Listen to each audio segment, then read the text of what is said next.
Welcome to this special Italian wine podcast broadcast. This episode is a recording off Clubhouse, the popular drop-in audio chat. This Clubhouse session was taken from the Wine Business Club and Italian Wine Club. Listen in as wine lovers and experts alike engage in some great conversation on a range of topics in wine. If you enjoy listening, please consider donating through ItalianWinepodcast.com. Any amount helps cover equipment, production, and publication costs. And remember to subscribe and rate our show wherever you tune in.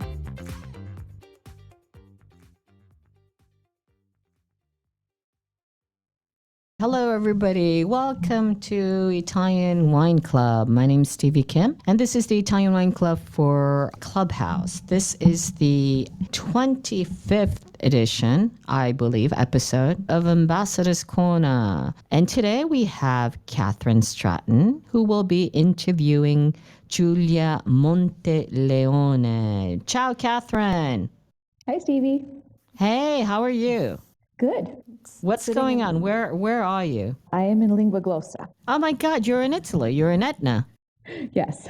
And where are you staying? I'm currently at the Chalet Resort where I stayed last night. Oh my God. I'm using their Wi-Fi. Course, I stay there. They have a great restaurant. I think it's still 1 star, right? Yeah, still 1 star. It's I didn't eat there this time. We ate at Cabeox last night. And what are you doing there? Well, I came to see Giulia because we had other things we had to talk about, not just this.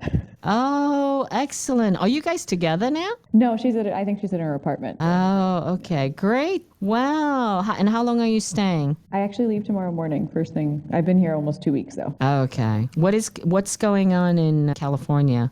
What is the COVID situation? My parents still live in California. They said it's like everywhere. I moved to Portland a year ago. Oh, okay. I didn't realize that. So this session is recorded and will be replayed on Italian Wine Podcast. I was saying yesterday that we're extremely, extremely happy, especially about the Clubhouse Ambassador's Corners episodes. It's been hugely successful. We've reached 900,000 listens just on SoundCloud last year. And that is a long way since 2017 when we've started. We had 23,000 listens on SoundCloud. So, and that's not counting, of course, Spotify, Himalaya, all of the other channels. So incredibly great work, great teamwork from Joyce actually just right next door. She's hovering with her new dog. Her name is Lily. And I have my dogs here today. And their names are Kim and Chi. Kimchi. Italians don't quite get that, but they're all here with us in the podcast booth right now. So thank you for joining us. For those of you who are unfamiliar or less familiar with our moderator today, Catherine Stratton, she is of course our Italian wine ambassador from the Vinitaly International Academy community, and she herself is an educator. And she owns a importing business and also the owner of CS Selections and sales manager for Strade Bianche. Maybe you can tell us a little bit about that. What is Strade Bianche and CS Selections? CS Selections is my own company, which is the brokerage side of things. So that I'm contracted by importers to manage sales, but also help find them new producers and things. So I live in Portland. I manage a sales team basically on the West Coast for them. They're a direct importer of Italian wines. So are you highly specialized in Italian wines? Italian, French, and Greek. And Greek? Yes.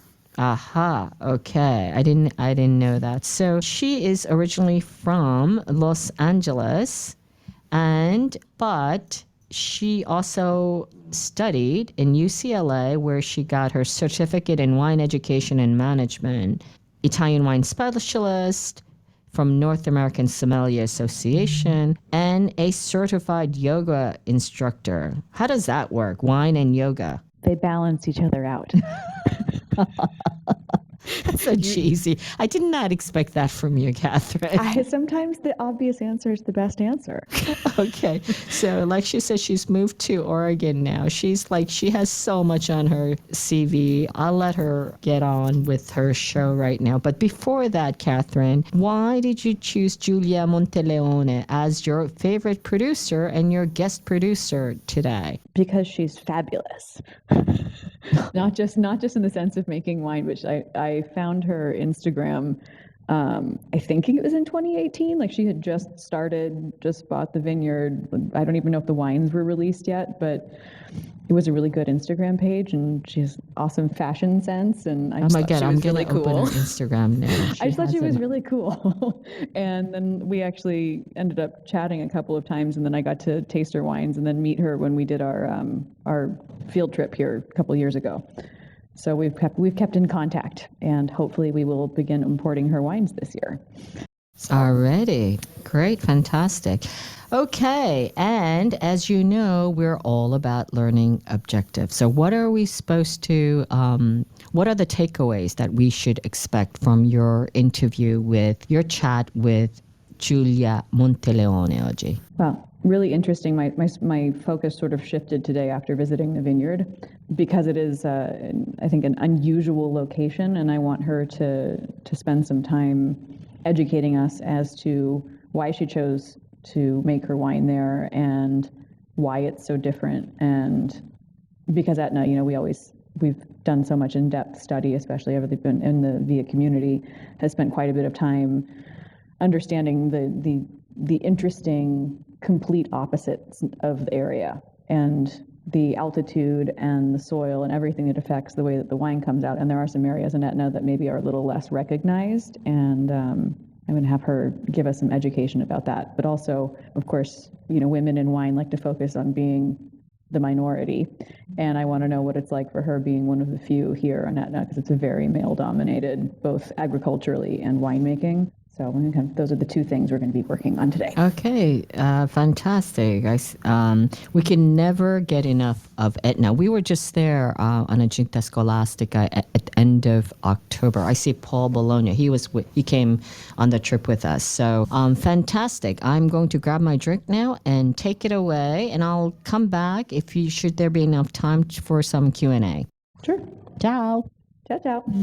So I think I'm going to let Julia. I've introduced Julia a bit, but I think part of what we're going to do is let her give her own bio as an introduction as to how she ended up in Etna making wine. So Julia, I know that you were born in Palermo and started writing as a journalist, but what brought you to the world of wine to begin with, before we get into how you went from journalism to winemaking? Hello, everyone. First of all, thank you for having me. I'm very proud and excited to can speak about my project and my beloved Mount Etna. So, as Catherine told, I used to be a wine journalist, and I can say, maybe it's pathetic, but I can say that love brought me into the wine, in the wine world, in winemaking in particular, because I met my husband, Benedetto. He is a winemaker, so it changed completely my vision of wine. Of course, I always be very passionate about wine. I'm Italian, so I can say that wine runs through my veins. But I think that this meeting with him changed everything. Also, my approach to the wine. So it was very interesting to me understand what is behind the scenes of wine. Not only the tasting, not only the events, but also the winemaking. And he helped me a lot. He helped me a lot in this. So I'm very happy to can share with him all my project. And I can say that we run together the company, the winery, and it's very difficult because we are a couple in life. So we're partner in crimes 100%, but it's beautiful. It's beautiful, and it's not so common because Sicily, Catherine, very well, and also Stevie knew very well Sicily, and you can say that it's a beautiful island, but it's very complicated for young people. There are not so many occasions, but we together, I think that we are growing and we are building something interesting. And Mount Etna is the perfect place for us because it's quite interesting. It's a beautiful landscape, and Our indigenous varieties and our soil are so unique, so different, and I think that we can do very, very, very, very well here. So I can say that love brought me into the wine world for sure. And so why change? I mean, you were already in the wine world. You could have learned about wine and continued writing, but you decided instead to buy a vineyard in Etna. Why? Why? But you can say why. It's simple, because Etna is such a beautiful place. I really felt in love with Etna. I'm from Palermo, so I'm from the west side of Sicily. My first time on Etna, I think I was 10 years old. So I was younger, but not so young. So, but the first time that I saw the volcano, I was it was terrific, this place. So when I started with my wine experience as a journalist, I understand the potentiality of Mount Etna and of his wines. So when Benedetto and I met, we decided immediately to search something on Mount Etna, and we found a beautiful place, I think, on the north side of Mount Etna in 2017.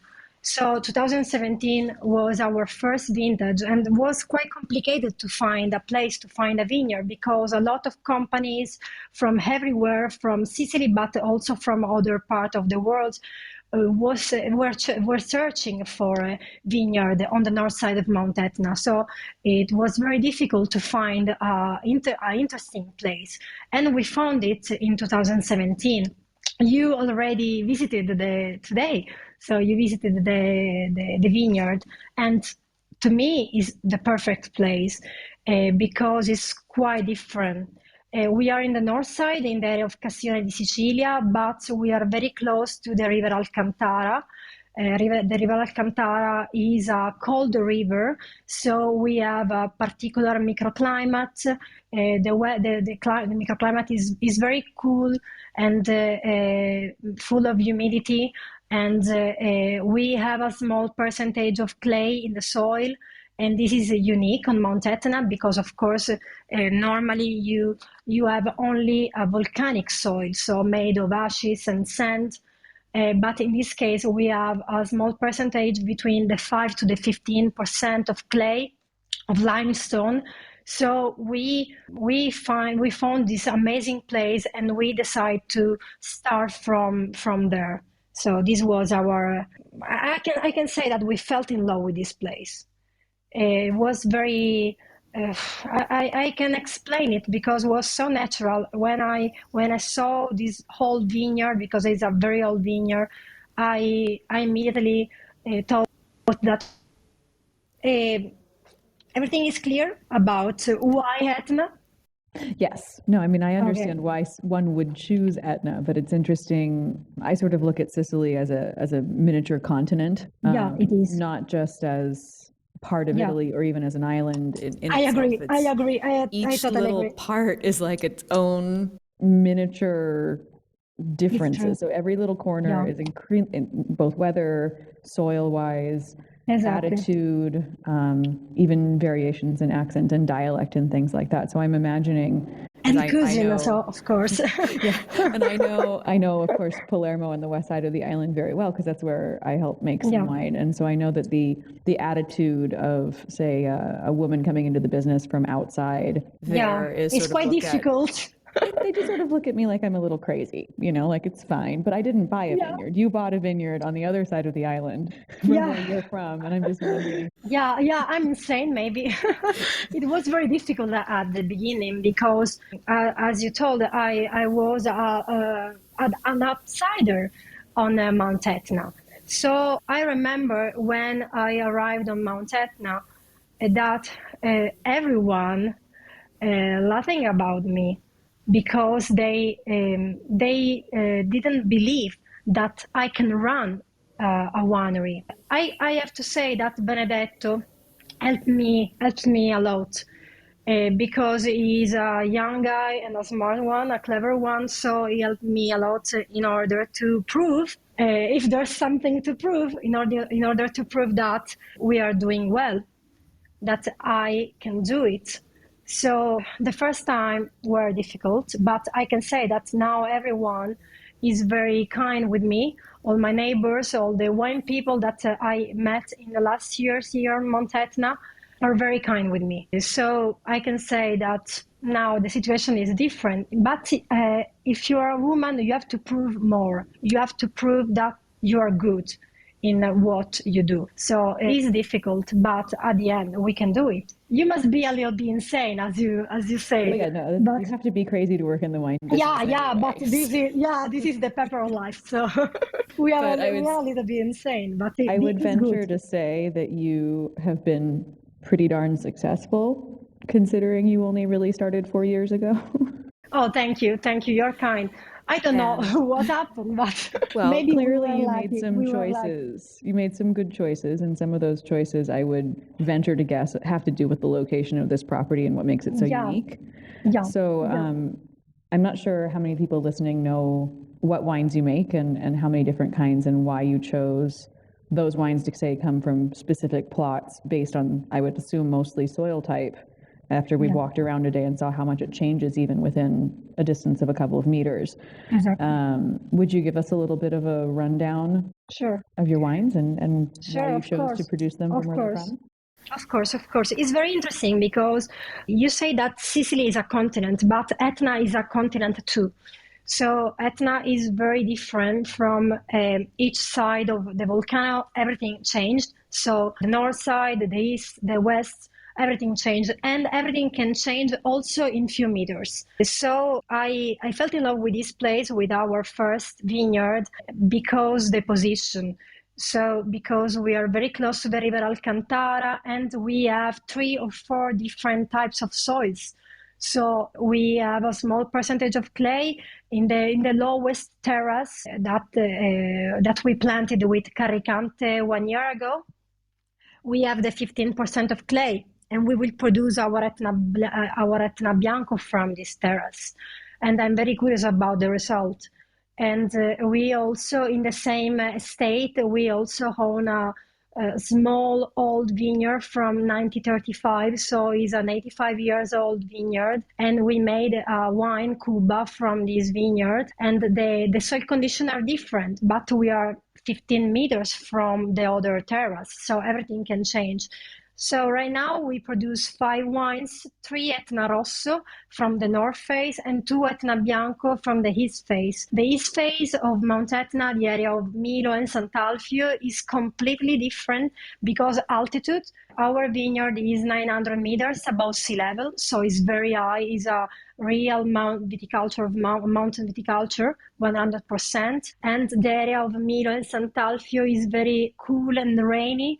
So we produce Caricante in this area, and we have a lot of acidity, a lot of minerality in the wine, so saltiness. I prefer to say saltiness than minerality. And everything is different because the soil. The soil of the east side is 100% a volcanic soil, so made of ashes and sand. But in the north side, in our estate, everything is different. And I believe that our Etna Rosso and our Cuba Etna Rosso, so the 2 Etna Rosso that we produce from the main estate in Contrada Cuba, are very different. Because they are more smooth, not so grippy, not so aggressive. So our Nerello Mascalese speaks in another way.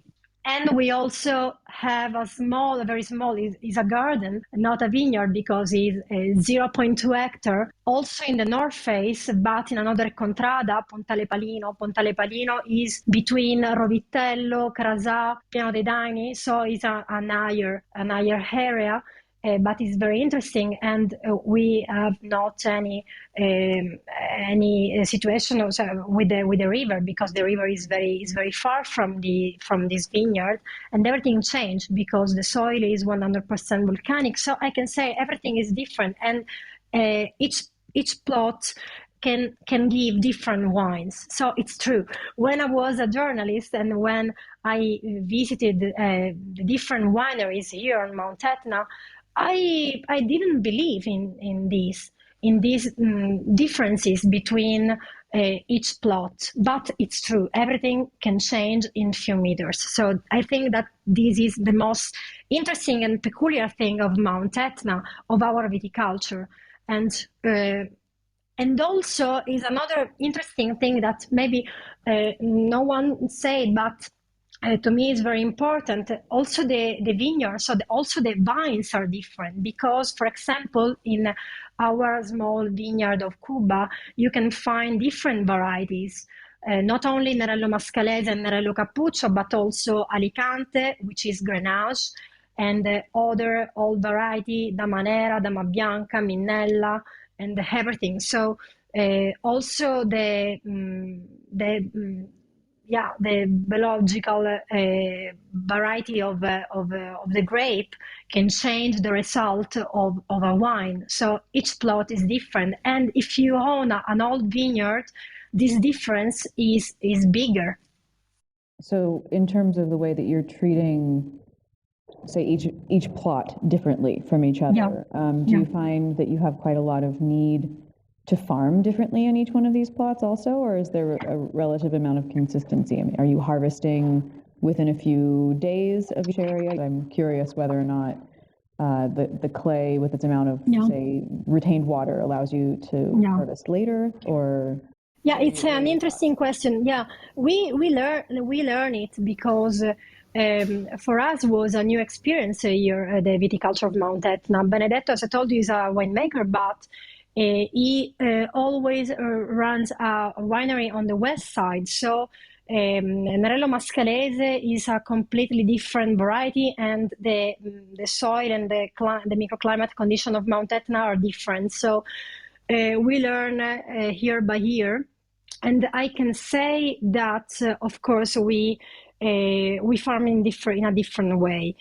For example, we harvest the Caricante grape from the east side at the end of October, first days of November. Sometimes depends on the vintage, and we always began with our Cuba. So we began with our cru, with the grape of our cru.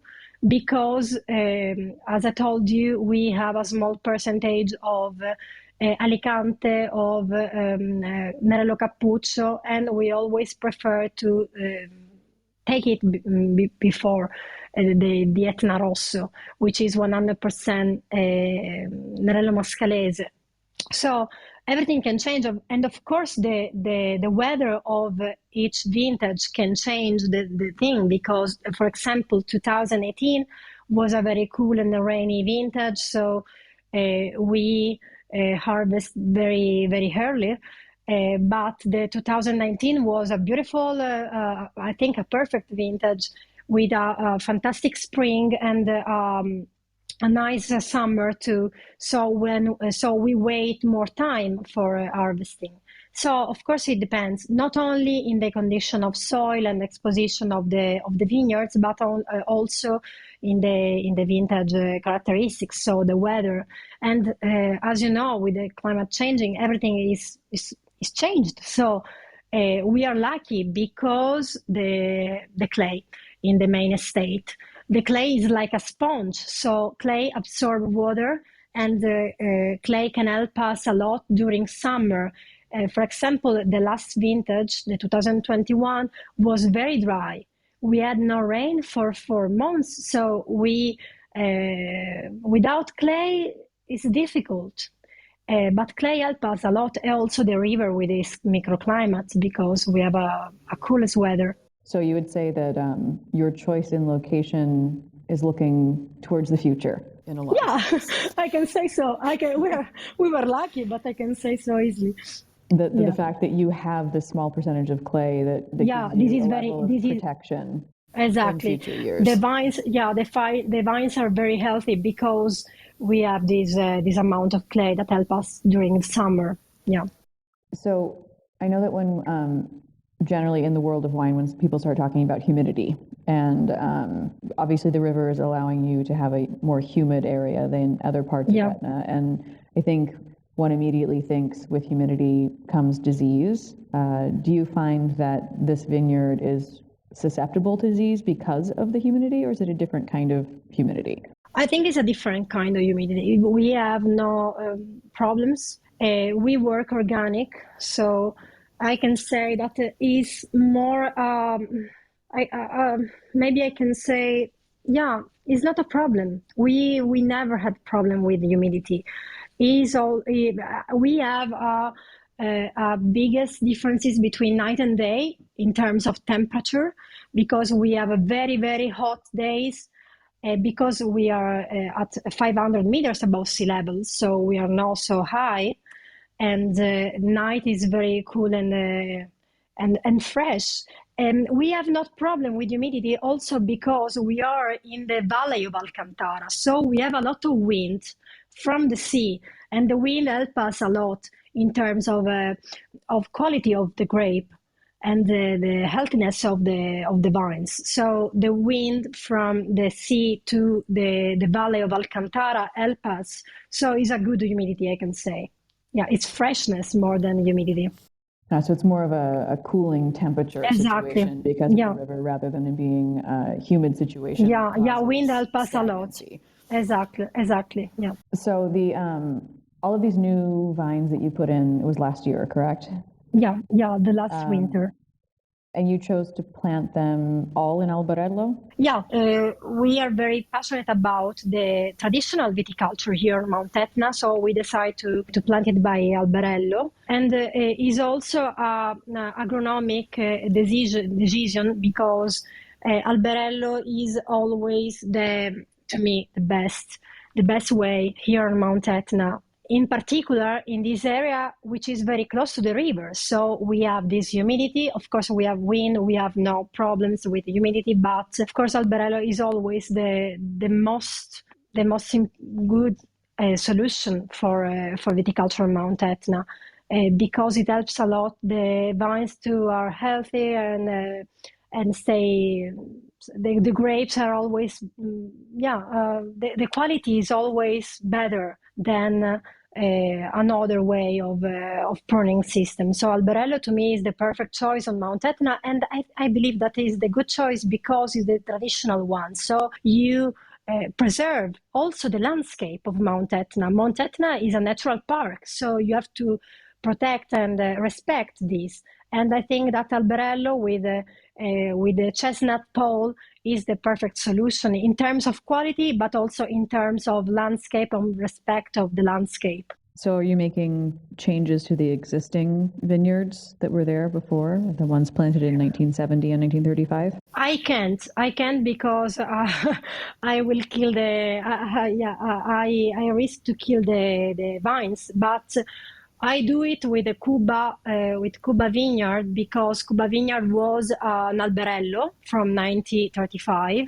but the previous owner changed the pruning system, but the vines were Albarello in any case. So we dismade the old pole and we put the new one, the chestnut pole, in order to restore the vineyard. So if we can do it, we do it. But for example, with the vineyard of 1970, we cannot do it. We will kill the plant. So we prefer to stay in the actual situation. But for the new implant, for the new vineyard, I'm sure that I will always choose by the Albarello. Albarello to me is always the best solution on Mount Etna. Yeah, and namely not just because it's traditional, obviously, because it works. No. It's also quality. It's helpful. It's a quality choice, and also a landscape choice. I told you, Etna is a natural park, and we, with my estate, we are in two different national parks because we are in the Etna Natural Park and in the River Alcantara Natural Park. So we have to respect, of course, the landscape and of our vineyard, and I truly believe in the importance of the respect of nature and of course the landscape, which is amazing. And I don't want to destroy anything. I want to also to improve the image of Mount Etna in the world. Does that affect your choice in farming practices? The fact that you're in national parks? Yeah, of course. We always be organic, and I really believe that the respect of nature is one of the most important thing now. And also the wine lovers are they ask for this. So the consumers now ask for respect for a natural approach. And to me, natural approach not meaning that you have to produce natural wine, but you have to respect nature. Is different, and we try to respect nature 100%. Because also I live here, so I want to preserve my place because it is the place in which I spend my time. So I truly believe that we have to respect our environment. And I live here, so to me it's the most important thing to respect the nature. So we are 100% organic, and we want to be more than organic in the next year. What direction do you want to take it in? I can say that we are very, very careful on all the practice, all the agronomics practice. So we don't use nothing which is chemical. And also in the vinification, we are very respectful of the grape. I believe that if you want to produce wine that speak about the territory, so the place in which you have to be respectful. And in this way, you can obtain a fantastic result and a very typical result. So if you run well your countryside, your vineyard, you can have an incredible result on the wine. You can obtain elegant wine and wine that are very bounded to the territory, so to the area in which you produce wine. And to me, this is the perfect recipe for a good wine, an elegant but true wine. Yeah, a true wine. So where in the spectrum of all of these producers that we love in Etna, where do you think your wines fit? Say both stylistically as well as how are they representative of the area? Oh, this is a difficult question. It I is, don't know. but I mean, like, where would you slide yourself in? Really, I don't know. It's not a problem for me because I think that we play our game. So, of course, I'm very curious about what the other producers are doing. And I always taste different wine from different producer. I can say that I'm a friend of a lot of producers here on Mount Etna, and I'm proud to be a friend of a lot of producers. But I want to do my game. So we do, me and Benedetto, we do our choice. And I don't know if are the best one, but I believe that if you have your idea, and we have also another thing that we are very small. So if you are a small winery, if you can have the luxury to do what you want, what you like. So we are very small and we can do what we really like. So maybe sometimes our wines are different because are very bounded to what we are. So I have not an answer for your question because I don't know. I think that we are doing well. I can say that, but Are you particularly inspired by any of the other Etna producers? On a lot of different wine producers for different reasons. I'm a big fan of Frank Cornelissen, because he is very passionate about Etna. He lives here all the year long, so this is great, and it's not so common because we have a lot of wineries of wine producers that stay here only for the harvest, but he's always here. And to me, this is very important because he knows the territory very well. And this is amazing. And but also I'm a friend of Alberto Grassi, and I like the wines. I also like Franchetti wines. And I think that I felt in love with Etna wines because Franchetti. So yeah, Franchetti was very important for me because my first meeting with Etna was in his winery, and it was amazing. I have an amazing memory of this occasion, and I love his wines. But there are a lot of different wine producers that are doing very, very well. So I'm always inspired by Etna producer, but also from other producers around the world. When I have the occasion, I love to travel in Italy and the other country, France, Germany, in order to discover new reality, new wineries, and always I discover something new, and maybe I try to use it in my own business, in my winery. So I think that if you drink a lot of wine, of different wine from everywhere, you can have a perfect idea of what you want, what result you want to obtain. So this is very important for me. So I would say you're probably pretty happy with your results so far, yes? Oh, yes, but maybe I have to drink more and to visit more wineries. More. Yeah, everyone. But I would say you've won Strade Bianche twice now in the 4 years that you've released wine, correct? Yeah. So what did you win them for? Which wines?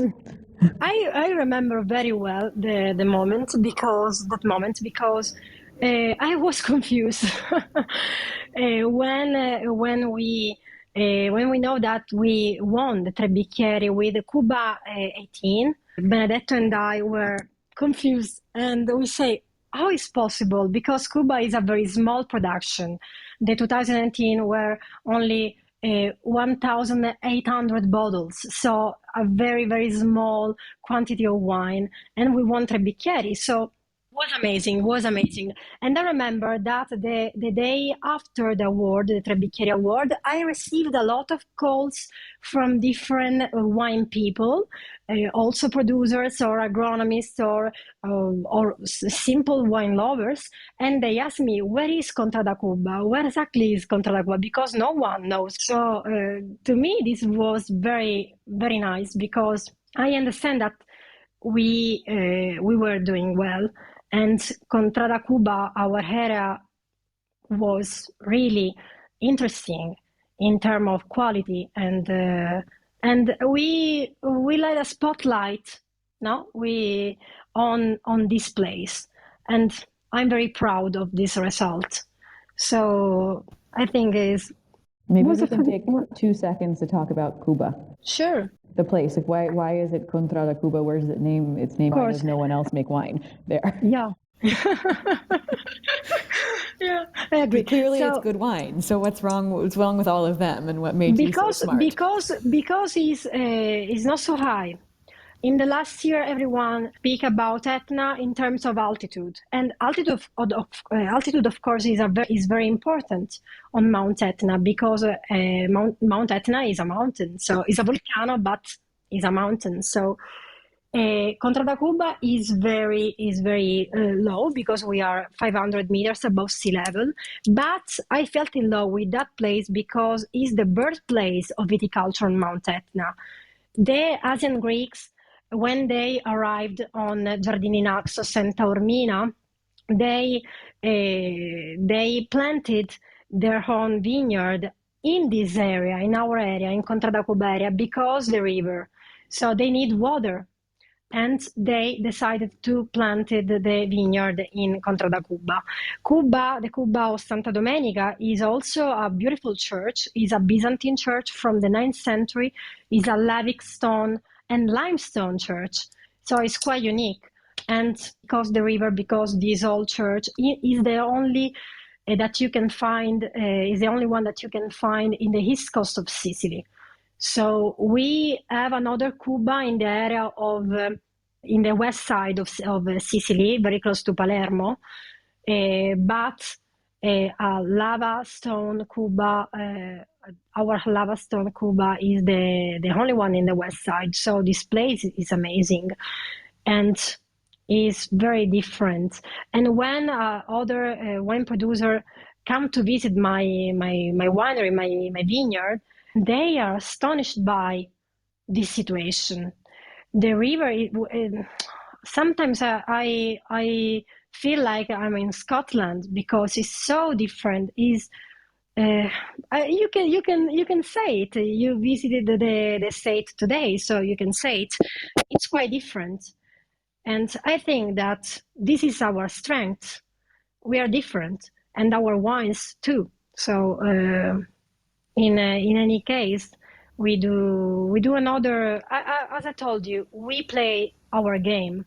So continuing forward with the second wine, that one Tre Bicchieri, which is one of your whites. And if you want to tell us about that, I thought your story of the first vintage release was really interesting with that too, even though that's not the one I think won the Tre Bicchieri, correct?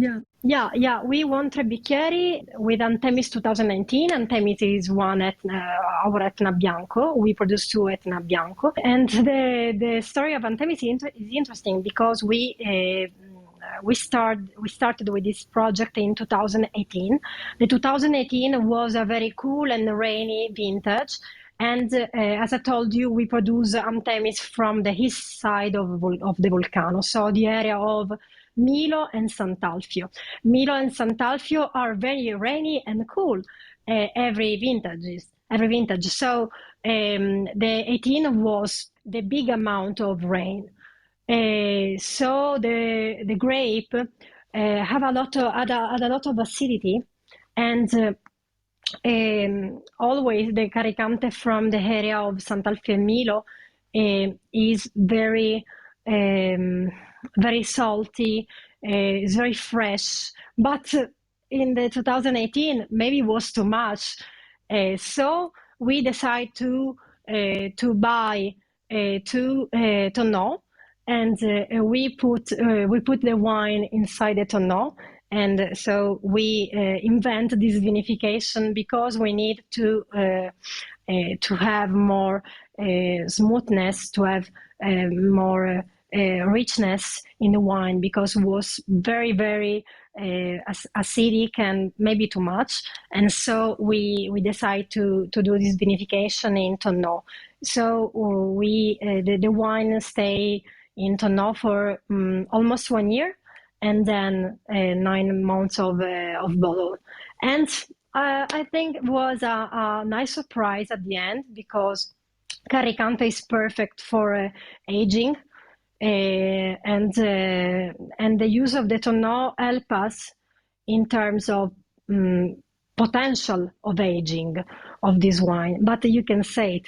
So we're very proud because we won Tre Bicchieri with 2 very different wines. So with the first vintage with Cuba from the north side, and the second vintage with Antemis from the east side. So I think that we are doing well with the reds and with the white. And to me, this is very important because the main estate, of course, is in the north side, but we truly believe in the potential also of the east side of Mount Etna. And Caricante from the east side is very interesting. So I'm very proud of this result. And as we were talking about earlier today, your plans for the future.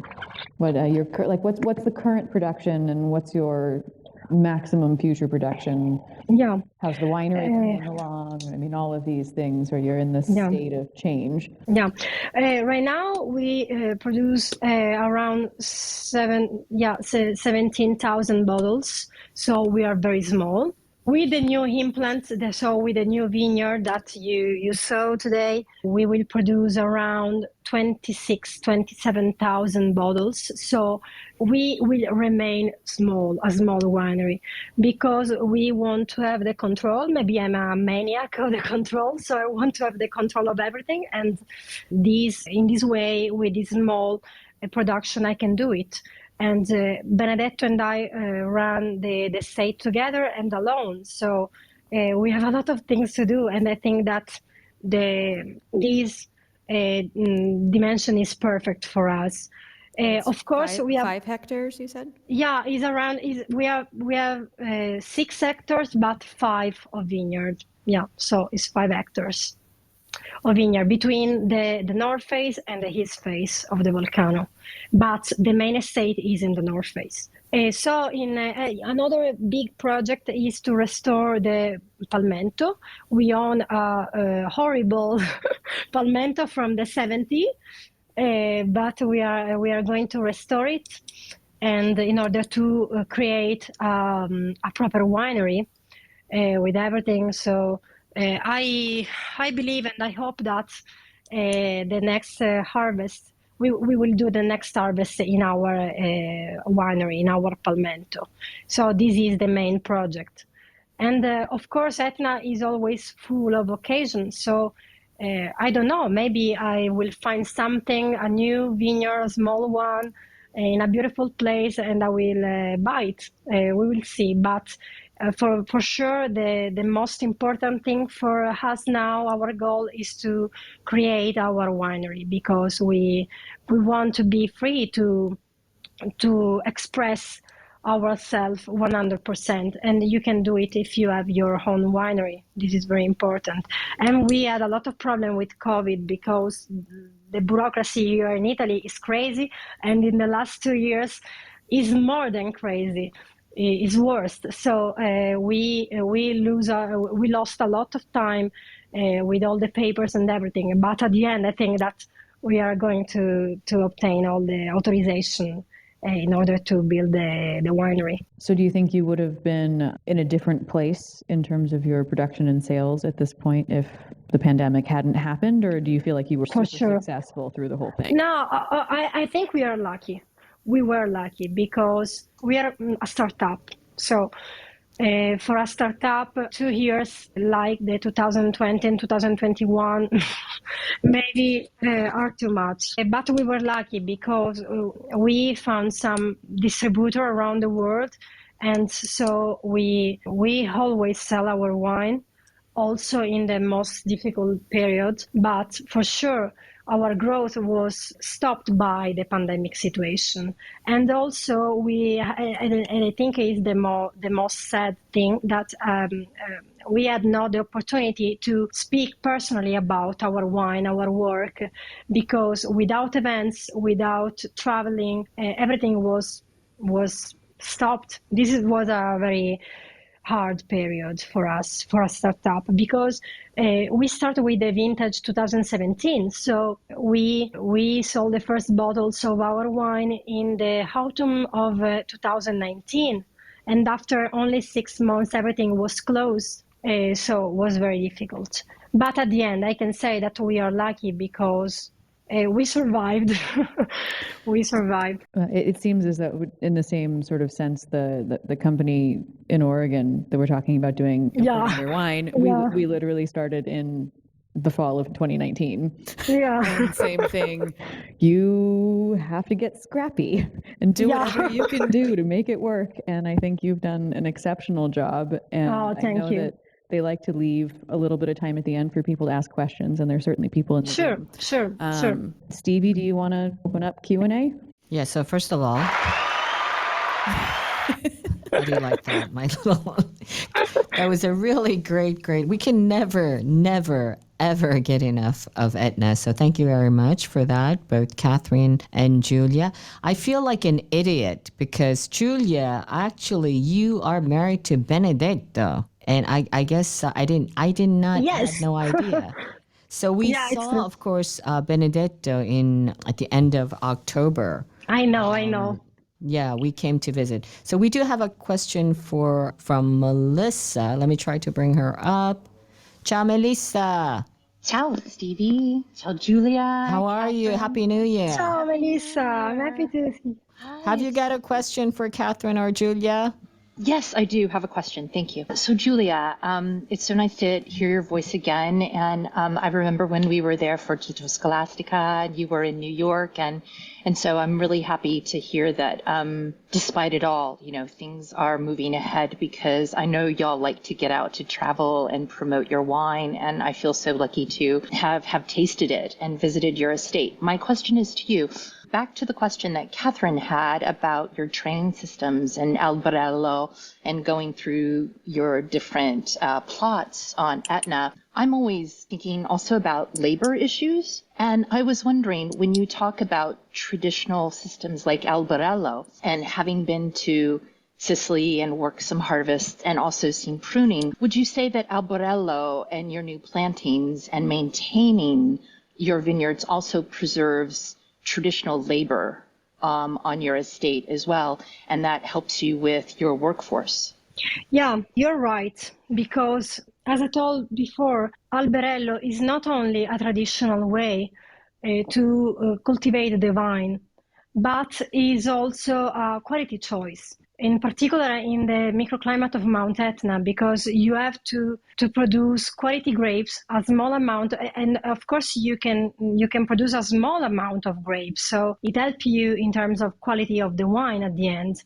But you know Sicily very well, Melissa, and you know that there are a lot of alberello pruning system around Sicily, because alberello was not only from Mount Etna but also from the west coast of Sicily, in the area of Alcamo, of Camporeale, but also other side of Sicily. But they dismiss alberello because the quantity of the production. A lot of viticulture used to sell the wine, the grape, so they have to produce more. And alberello is not a good choice if you want to produce more quantity, more grape. But for us, alberello is always a good choice in terms of quality. And we had a lot of vineyard of alberello in the west and in the east side of Sicily. But in the Mount Etna, they survived because the viticulture area was not searching for quantity, but for quality. And this is the main differences between the east side and the west side. And I believe that is not only tradition, but is a really important choice if you want to have quality in grape and then in wine. Thank you so much, Giulia. Do you have Giulia, do you have a number of people that help you in your harvest, or are you guys doing everything yourself? Yeah, we have 2 workers all the year long. But for example, Benedetto and I used to pruning every year, because to me the pruning is very important, in particular when you own whole vines. So with the whole vineyard, you have to prune very well because it's quite simple to kill a vine. So we choose to do it by ourselves. And during harvest, we are 6 or 7, depends, because the estate is small and we used to harvest in different days. So we start, as I told you, with the Cuba vineyard, and then we pass to the Etna Rosso vineyard. The Carricante, we used to harvest the Carricante in the end of October, the first days of November. So we have time to organize the harvest, and with 6 or 7 people, we can run it easily. Okay, thank you so much. So we have come to the end. We will not be taking any more questions. Thank you very much, Catherine and Giulia, Melissa, for your question. Please come back next week. We'll be at actually 5 p.m. Eastern Standard European Time, which is with Giuseppe Locascio and Angela Maculan. Then we will have Rob Miller the week after that with Diego Corradi, and then Marcia Ham with Lorenzo Marotti Campi and Stefan Metzwer Clemens Lageder, and on and on and on. So don't forget to come back. Thank you all so much for making this happen. Thank you, everybody, and see you next time. Ciao, ragazzi. Swallow, sniff, sniff, sip, sip, and spit. Once again, here we go.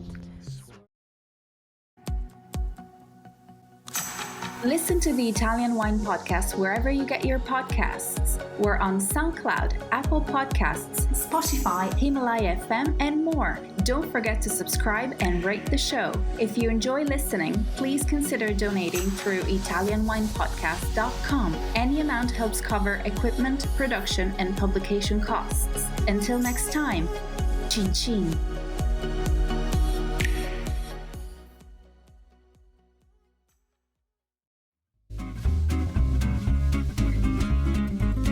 Hi, everybody. Italian Wine Podcast celebrates its 4th anniversary this year, and we all love the great content they put out every day. Chin Chin with Italian wine people has become a big part of our day, and the team in Verona needs to feel our love. Producing the show is not easy, folks. Herding all those hosts, getting the interviews, dropping the Clubhouse recordings, not to mention editing all the material. Let's give them a tangible fan hug with a contribution to all their costs. Head to ItalianWinePodcast.com and click donate to show your love.